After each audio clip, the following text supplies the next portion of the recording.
মঙ্গলবার দিন যদি আপনি এই গাছের শিকড় যদি ধারণ করতে পারেন বা দীর্ঘদিন ধরে আটকে থাকা আপনার যেমনই কাজ থাকুক না কেন আপনার জীবনে সম্পূর্ণ হয়ে যাবে। ঠিক তেমনই আপনারা জীবনে খুব সুন্দর সফলতা পেয়ে থাকবেন। তথা এই শিকড় ধারণ করলে অর্থ যেখান থেকেই হোক আপনাদের জীবনে আসতে বাধ্য এবং সমস্ত লোককেও বশীভূত করতে পারবেন। আজ আমি আমার এই ভিডিওর মাধ্যমে আপনাদের ঘরে এমন একটি গাছ কিংবা শিকড়ের কথা বলবো, আপনি যদি সেটি ধারণ করতে পারেন, মনে বিশ্বাস ও ভক্তি রেখে ধারণ করতে পারেন, তাহলে কিছু দিনের মধ্যেই আপনাদের ঘুমন্ত ভাগ্য জেগে উঠবে, দুর্ভাগ্য দূর হবে এবং সৌভাগ্য জীবনে আপনার খুব তাড়াতাড়ি ফিরে আসবে। আপনার অর্থের প্রয়োজন, সংসারে অশান্তি এবং কোনো মানুষ আপনাকে পছন্দ করছে না কিংবা আপনাদের সংসারে একেবারে অর্থ নেই কিংবা অর্থ ইনকামের রাস্তা একদমই বন্ধ, এই শিকড়টি ধারণ করুন। স্বয়ং হনুমানজির কৃপা এবং শ্রীকৃষ্ণের হরির কৃপা পাবেন। সব সমস্যা হনুমানজি দূর করে দেবে এবং তার সাথে সাথে শ্রীকৃষ্ণও দূর করে দেবে। এর বিষয়ে বিস্তারিত জানানোর আগে আপনাদেরকে বলে রাখি, আপনারা যদি আমার এই চ্যানেলে নতুন হয়ে থাকেন তাহলেই আমার এই চ্যানেলটিকে সাবস্ক্রাইবার করে দিন, পাশে থাকা নোটিফিকেশন বেল আইকনটি অন করে দিন।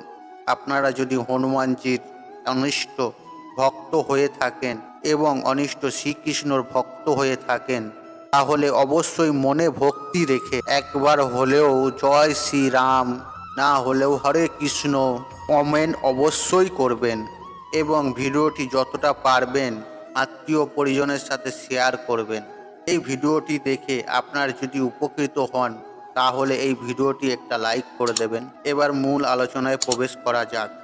হ্যাঁ বন্ধুরা, শাস্ত্রের মধ্যে মঙ্গলবার হলো হনুমানজির বার, হনুমানজির পুজো আরাধনার বার এবং এই কলিযুগে হনুমানজি হলেন যিনি আজও আমাদের এই পৃথিবীতে অমর হয়ে রয়েছেন। আপনারা যদি হনুমানজিকে একবার প্রসন্ন করতে পারেন, আপনাদের জীবনে থাকা সমস্ত সমস্যা, সমস্ত সংকট, দুঃখ, কষ্ট, জ্বালা যন্ত্রণা ওনার কৃপায় সব দূর হয়ে যাবে এবং স্বয়ং শ্রীকৃষ্ণেরও আশীর্বাদ পাবে। হ্যাঁ বন্ধুরা, এই মঙ্গলবার হলো হনুমানজির বার। এই গাছটির শিকড় যদি ধারণ করতে পারেন আপনার সব সমস্যা একেবারে দূর হয়ে যাবে। শত শত কোটি কোটি ভক্তজনের মাঝে হনুমানজি কিন্তু আজও শ্রেষ্ঠ। এমন কেউ নেই যে যারা হনুমানজিকে পুজো অর্চনা করে না বা হনুমানজিকে মানে না। প্রভু শ্রীকৃষ্ণের মাতা রাধার অনুগ্রহে, ওনাদের আশীর্বাদে অমরত্ব লাভ করেছেন আমাদের বজরংবলী। আপনারা যদি মনে বিশ্বাস রেখে মঙ্গলবার দিন হনুমানজিকে স্মরণ করে এই গাছের মূল ধারণ করতে পারেন বা আপনারা সাথে রেখে দিতে পারেন, তাহলে আমি আপনাদের ঘরে কথা দিতে পারি আপনারা নানানভাবে আপনারা উপকৃত হবেন ও সমৃদ্ধ হবেন এবং সমস্ত লোককে বশীভূত করতে পারবেন। কোনো লোক আপনাকে পছন্দ করছে না, যে কোনো কাজে যাচ্ছ অসফল হচ্ছে, তো সমস্ত লোককে আপনি বশীভূত করতে পারবেন ওই শিকড় ধারণ করলে। হনুমানজি হলো দেবাদিদেব মহাদেবের 11তম রুদ্রের অবতার, অর্থাৎ মহাদেবের 11তম রুদ্র। শাস্ত্রে এমনটাই বলা হয়েছে। আপনি যদি হনুমানজিকে মনের প্রাণে ডাকতে পারেন আপনার সমস্ত সংকট উনি কিন্তু স্বয়ং হরণ করে নেবে। যারা কিন্তু হনুমানজিকে মানেন তারা প্রভু শ্রীরামেরও আশীর্বাদ লাভ করতে পারে। দেখুন বন্ধুরা, আমাদের অনেক সময় কোনো কাজ হয়তো দীর্ঘদিন ধরে আটকে রয়েছে কিংবা সফল হচ্ছে না, কোনো না কোনো কারণে বোধ সেই কাজ সফল হচ্ছে না, বাধা এসে যাচ্ছে। কাজটি সম্পন্ন করার জন্য অনেক বাধা বিপদ আসছে, অনেক মানুষ দেখা যাচ্ছে পিছনে লেগে আছে। আমি এই গাছের কথাটি উল্লেখ করছি। এই গাছের শিকড়টি যদি আপনারা ধারণ করতে পারেন, সঠিক নিয়মে যদি ধারণ করতে পারেন, আপনারা কিন্তু অসম্ভব কাজকেও খুব সহজেই সম্ভাবনা করতে পারবেন, অর্থাৎ সম্পূর্ণ করতে পারবেন। এই শিকড়টি এতটাই শক্তিশালী যে আপনারা যদি একবার ধারণ করতে পারেন ফল পাবেন হাতে হাতে। তথা বিভিন্ন জাতির মানুষ এই শিকড়টাও ধারণ করতে পারে। সকলেই, পুরুষ কিংবা মহিলা, সকলেই এই বোধ গাছের শিকড়টি ধারণ করতে পারে। দেখুন বন্ধুরা, এই অপরাজিতা গাছের মূলের কথাই আপনাদের ঘরে বলবো, সেটিকে ধারণ করার কথা বলবো। তবে বিশেষ কিছু নিয়মে এই শিকড়টি ধারণ করতে হবে। শাস্ত্রের মতে অপরাজিতা গাছকে, এই অপরাজিতা ফুল মা দুর্গার প্রিয় এবং মা লক্ষ্মীরও প্রিয় এবং ভগবান বিষ্ণু নারায়ণেরও প্রিয়। তথা এই গাছের শিকড় ধারণ করলে আপনারা যে শুধুমাত্র হনুমানজির কৃপা দৃষ্টি পাবেন তা কিন্তু নয়, সেই সঙ্গে সঙ্গে মা লক্ষ্মীর এবং স্বয়ং ভগবান বিষ্ণুরও আশীর্বাদ আপনাদের ওপর বিদ্যমান থাকবে। ওনাদের সান্নিধ্য লাভ করতে পারবেন। বন্ধুরা, আপনারা হয়তো জেনে থাকবেন এই গাছকে দেব বৃক্ষ বলা হয়। তাই এই গাছের গুণাগুণ কিংবা মহিমা কতটা যে আপনাদের কল্পনা বাইরে। এক নিঃশ্বাসে সাদা অপরাজিতা গাছের মূল একটি শিকড় তুলে নেবেন। মনে মনে ওম অপরাজিতায় নমঃ এই মন্ত্রটি উচ্চারণ করবেন। সাথে সাথে মা লক্ষ্মীর এবং ভগবান বিষ্ণুর নাম স্মরণ করবেন, কিংবা জয় সিয়ারাম জয় সিয়ারাম মনে মনে নাম স্মরণ করতে থাকবেন। তারপরে ওই এক নিঃশ্বাসে ওই শিকড়টি, গাছের শিকড়টি তুলবেন। তারপর ওই গাছের মূলটি আপনারা সোজা আপনার বাড়িতে নিয়ে চলে আসবেন। সেটিকে খুব ভালো করে গঙ্গা জল দিয়ে ধুয়ে নেবেন। এই গাছের শিকড়টি একটি লাল কাপড়ে জড়িয়ে রাখবেন।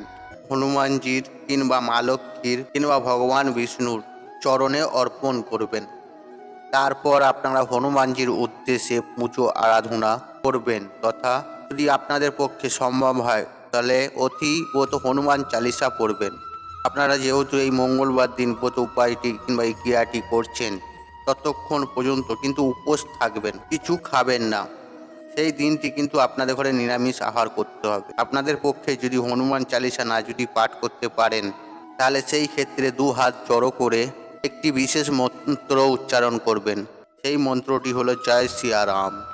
বন্ধুরা, এই মন্ত্রটি আপনারা উচ্চারণ করতে থাকবেন।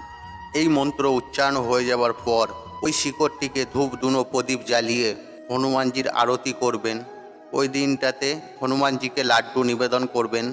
এরপর সন্ধেবেলা সন্ধে আরতি করার পর লাল কাপড়ের মধ্যে যে শিকড়টি আপনারা রেখেছেন লাল সুতো দিয়ে বাঁধবেন। তথা পুরুষেরা ডান হাতে আর মহিলারা বাঁ হাতে ধারণ করবেন।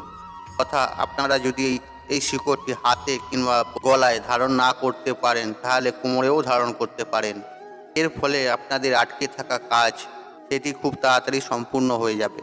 এমনকি আপনাদের সামনে যতই বাধা বিপত্তি আসুক না কেন, সেখান থেকেই খুব সহজে আপনি কিন্তু রেহাই পাবেন শ্রী হনুমানের কৃপায়। এক কথায় বলতে গেলে মঙ্গলবার দিন এই গাছের শিকড় ধারণ করতে পারেন, তবে দূর হবে দুঃখ, আসবে প্রচুর অর্থ।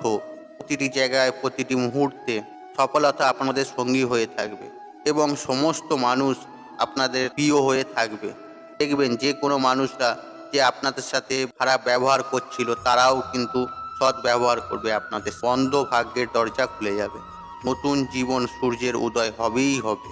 এই উপায় কিংবা এই ক্রিয়াটি মনের ভক্তির সাথে করবেন। আপনারা একবার করে দেখুন, আমি আপনাদের কথা দিচ্ছি নিশ্চয়ই সুফল পাবেন। দেখবেন আপনার জীবনে আপনি যেমন পরিশ্রম করছেন ঠিক তেমনই তার থেকে বেশি পরিমাণে পর্যন্ত বেশি কিন্তু আপনি অর্থ উপার্জন করবেন, এবং যে অর্থ আসবে সেই অর্থ কিন্তু আপনি ধরেও রাখতে পারবেন। কারণ বন্ধু, এরকম অনেকেই আছে যারা অর্থ তো প্রচুর রোজগার করে কিন্তু টাকা রাখতে পারে না। কারণ বন্ধু, তাদের উপরে কিন্তু মাতা লক্ষ্মীর কৃপা একদমই নেই। সেই জন্য বন্ধুরা, এই টোটকাটি যদি আপনি সঠিকভাবে করতে পারেন, মনে বিশ্বাস ও শ্রদ্ধা রেখে, তাহলে দেখবেন ভগবান শিব শঙ্কর ও মাতা লক্ষ্মী আশীর্বাদ কিন্তু সদা সর্বদাই আপনার উপরে থাকবে। বন্ধুরা, আশা করছি এই তথ্যগুলি আপনাদের ভালো লেগেছে। আর যদি ভালো লেগে থাকে তাই বন্ধু বান্ধব আত্মীয়জনদের সাথে শেয়ার অবশ্যই করবেন। আর আপনি যদি আমার চ্যানেলে নতুন হয়ে থাকেন তাহলে চ্যানেলটি অবশ্যই সাবস্ক্রাইব করুন এবং পাশে থাকা নোটিফিকেশন অন রাখবেন। কারণ এই রূপ নিত্য নতুন ভিডিও সবার আগে দেখার জন্য। ঈশ্বর আপনার মঙ্গল করুক। আপনি সুস্থ থাকুন, নিরোগ থাকুন, আপনার দিন মঙ্গলময় হোক। হরে কৃষ্ণ কৃষ্ণ কৃষ্ণ হরে হরে।